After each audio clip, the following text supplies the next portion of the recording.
I got a pretty major issue in the garage right now. As you can see, the Dodges are starting to really outnumber the Chevys. I don't know how I feel about that.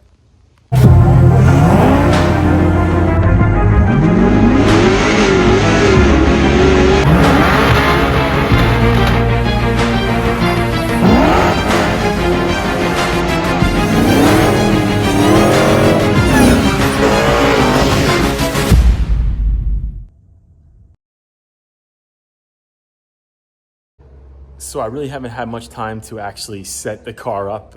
Only had it at the track once, well twice, but one was on a local runway we have that's not, it's prepped okay, but it's not the greatest prep. And the second time was at Island Dragway, which also wasn't prepped that great because it was an import event. But the one day at Island when I ran it like 5 passes in the 9s, but I was coming off the line gently.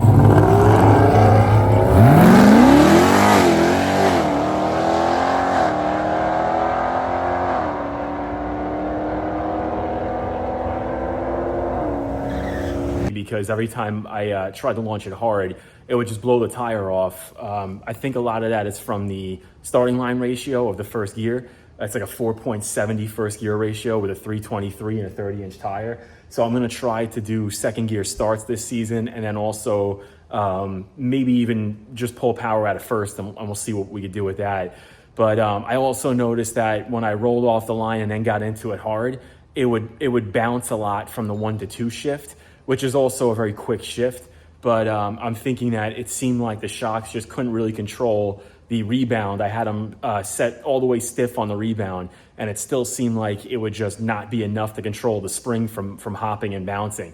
So it's a pretty common problem with these, the Calvert shocks. So I got the Calvert single adjustables. So I picked these Afco shocks up. I got them on eBay, so I got them for about $300 off, and they were new in box. So we'll see how they do. They should be a little bit better. I know the Afco big guns would probably be even better, and there's some custom shocks out there and some revalved ones, but for now I'm just gonna give these a shot and see if it makes an improvement, but let you guys know how it goes.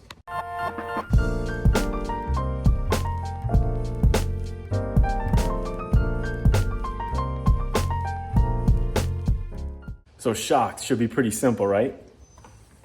So I should have noticed this before I actually started to install it, but I was just in a rush. I was trying to get to a car show. But you look at the upper side of this shock, and it's obviously a Heim joint, but you can see how wide that is.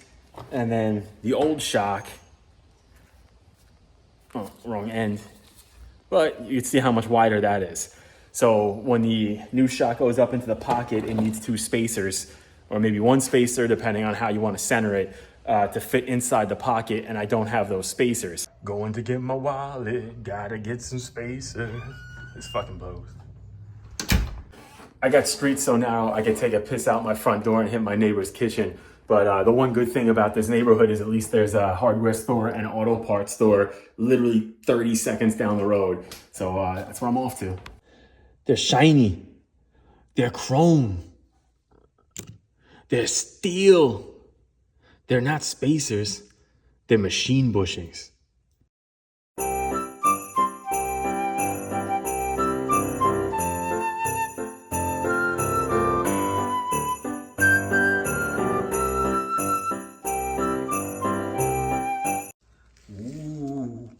They definitely look good though.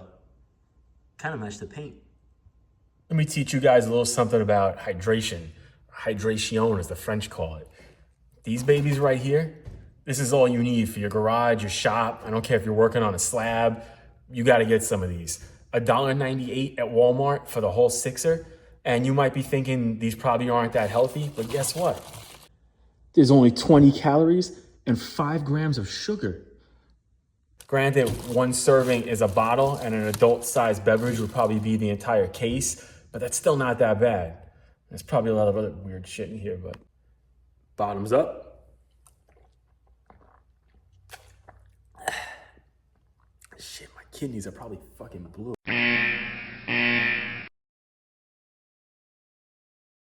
So I haven't made much progress on the Viper yet. I've been doing a lot of other stuff. My friend's vet, some tweaks on my car, the Impala and the Challenger. The main thing I did with the Viper recently was I actually just vacuumed it out, cleaned everything out, and I wanted to inspect it, see what was inside. I actually found some cool stuff. So when I was vacuuming it, I found the sport cap pad that goes in the back, and that's like, they go for like $600-700 on eBay. So I was happy to find that because now I could stick that on and don't have to buy one if I ever wanted to buy one for it. But otherwise, everything looked good. The car was open and exposed to elements for God knows how long. There was about 5 inches of crud on the floor pans, and surprisingly, nothing was rusted. Well, I don't want to say nothing. There was an area in the center where the e-brake pull is, and that has some rust on it, but I don't think it's anything that I even need to weld up. It looks like I could probably just pour 15 in it and it'll be fine. But otherwise, the floors look good, everything looks good, and now I just gotta wait until I can get it onto my friend's chassis table and start pulling it.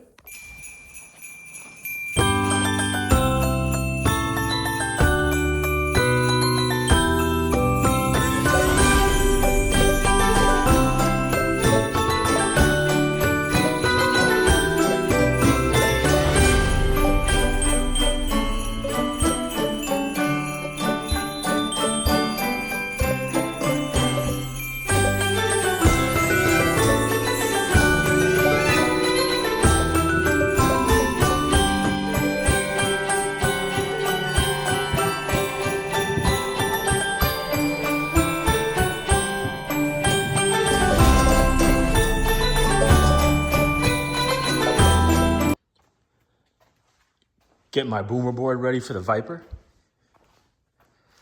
What do you guys think? A